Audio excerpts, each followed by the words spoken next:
Ní ọjọ́ Ojúde Ọba ní Ìjẹ̀bú Òde tí wọ́n ṣe bí ọjọ́ mélòó kan sẹ́yìn, onírúurú aṣọ la rí tó ń gbé àṣà Yorùbá lárugẹ. Àmọ́ nínú aṣọ yìí, aṣọ tí gbajúgbajà eléré orí ìtàgé ẹni Ibrahim Chatta Abiodun tó wọ̀, ó jẹ́ kí ọ̀pọ̀lọpọ̀ máa rò wípé bàbá ẹ ti ṣe jù, kí ni Ojúde Ọba ṣe ní í ṣe pẹ̀lú ogun?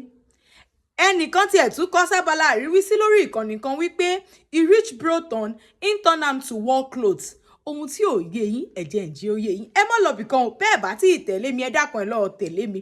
Tá a bá sọ̀rọ̀ nípa àwọn Balógun níjẹ̀bú Òde, àwọn tí wọ́n ń jagun ni nílẹ̀ Yorùbá. Ẹni a bá ti pè ní Balógun, ológun ni. Ogun lédè Gẹ̀ẹ́sì war náà ni. Ṣé ẹni tá a bá wá pè ní Balógun ṣé ò ní wáṣọ ogun ni?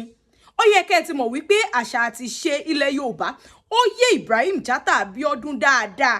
Èyí tí wọ́n tiẹ̀ wá ṣe lọ́jọ́ Ojúde Ọba yìí, ó mú wa rántí ìgbàanì láyé àwọn baba ńlá wa wípé ipò Balógun kì í ṣe ipò kékeré. Ẹ̀rí wípé oríṣiríṣi àwọn nǹkan ìbílẹ̀ Yorùbá ló wà lára aṣọ òun. Ó sì tún ń fi ipò àwọn Balógun hàn wípé ọlọ́lá ni wọ́n láàrin ìlú. Ẹni a bá pè ní Balógun, ibi ogun, ibi akọni náà láti rí. Ẹ ṣeun púpọ̀, gbajúgbajà eléré orí ìtàgé ni Ibrahim Chatta tẹ́ ẹ mú wa rántí wípé àṣà àti ìṣe Yorùbá kò lè parun. Ẹ dákun ẹ kọ́ àwọn ọmọ yín ní àṣà àti ìṣe ilẹ̀ Yorùbá. Orúkọ tèmi ò yí padà, Àmọ́kẹ́ ọmọ bàbá abílẹ̀ yín náà ni. Wọ́n máa rí yín lọ́sẹ̀ tó ń bọ̀. Ire o, ẹ ṣé jẹ́jẹ́.